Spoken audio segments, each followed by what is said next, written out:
السلام علیکم ورحمۃ اللہ تعالی وبرکاتہ۔ امید ہے کہ آپ حضرات خیریت سے ہوں گے۔ آج زیادہ کچھ باتیں نہ کر کے بس ایک سوال میں پوچھنا چاہتا ہوں آپ سے کہ جلسے میں ہوتا کیا ہے؟ اس کا جواب آپ کو دینا ہے اور اپنے آپ کو خود یہ جواب دینا ہے کہ جلسے میں ہو کیا رہا ہے، جلسے میں چل کیا رہا ہے، جلسے کا ٹرینڈ کیا ہے۔ اس جلسے کی بات کر رہا ہوں میں جس جلسے میں دور و دراز سے لوگ سفر کر کے پہنچتے ہیں۔ اسی جلسے کی بات کر رہا ہوں میں جس جلسے میں لوگ پیدل 2 کلومیٹر 4 کلومیٹر چل کر پہنچتے ہیں۔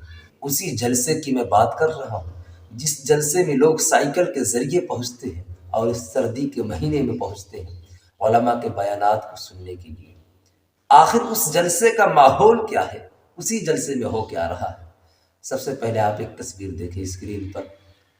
یہ جو آپ تصویر میں دیکھ رہے ہیں، اسٹیج پر جو بیٹھے ہوئے ہیں یہ ہیں شاعر اہل سنت جناب اسد اقبال کلکتوی صاحب، اور ان کے بائیں سائڈ میں جو کھڑے ہوئے ہیں وہ ہے نقیب ہندوستان حضرت کفیل انور صاحب، اور جو مائک لے کر کھڑے ہوئے ہیں اسد اقبال صاحب کے دائیں سائڈ میں وہ ہے ڈاکٹر مفتی شہریار صاحب۔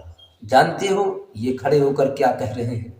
یہ حضرت اسد اقبال صاحب کو ڈانٹ رہے ہیں، سمجھا رہے ہیں۔ اب آپ سوچ رہے ہوں گے کہ وہ تو شاعر ہندوستان ہے، وہ اتنے بڑے شاعر ہیں، مشہور شاعر ہیں، ان کو بچہ بچہ جانتا ہے، ان کی نعتیں سب کو یاد ہیں۔ آخر مفتی شہریار صاحب ان کو کیوں ڈانٹ رہے ہیں، کیوں بے عزت کر رہے ہیں، کیوں ذلیل کر رہے ہیں؟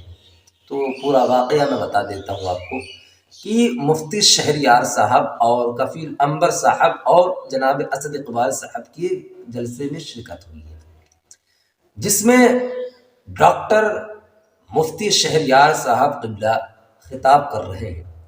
تقریباً انہوں نے 1 سے 1.5 گھنٹے تک تقریر کیا ہے قرآن و حدیث کے روشنی میں۔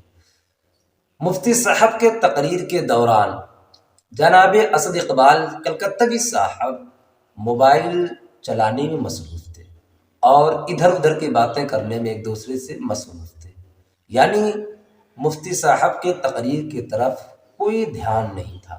اسد اقبال صاحب اور دیگر لوگ جو موبائل چلانے میں مصروف تھے ان کی وجہ سے جو سننے والے تھے جلسہ، وہ لوگ بھی اپنا نظریہ چینج کر دیے اور وہ لوگ بھی افراتفری کا دھیرے دھیرے ماحول بنانے لگے، جس کی وجہ سے مفتی شہریار صاحب قبلہ کو غصہ آیا کہ آخر میں قرآن و حدیث کی روشنی میں بیان کر رہا ہوں اور ہمارے اسٹیج پر بیٹھ کر لوگ مصروف ہیں دوسرے کام میں، تقریر کو نہ سن کر، اور ان کی وجہ سے عوام بھی غفلت میں پڑ گئی ہے۔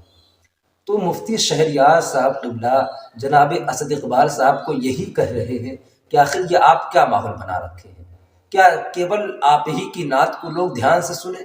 آخر میں جب تقریر کر رہا تھا، تقریباً 1 سے 1.5 گھنٹے تک میں نے تقریر کی، آپ افراتفری کا ماحول بنا کے رکھے تو اس سے کیا فائدہ ہوا لوگوں کا؟ اور یہ جو جلسے کا اس وقت ماحول ہے اسٹیج کا، یہ بالکل واقعی میں دیکھنے لائق نہیں ہے۔ ہم سب کو بھی اپنے آپ کی اصلاح کرنا چاہیے۔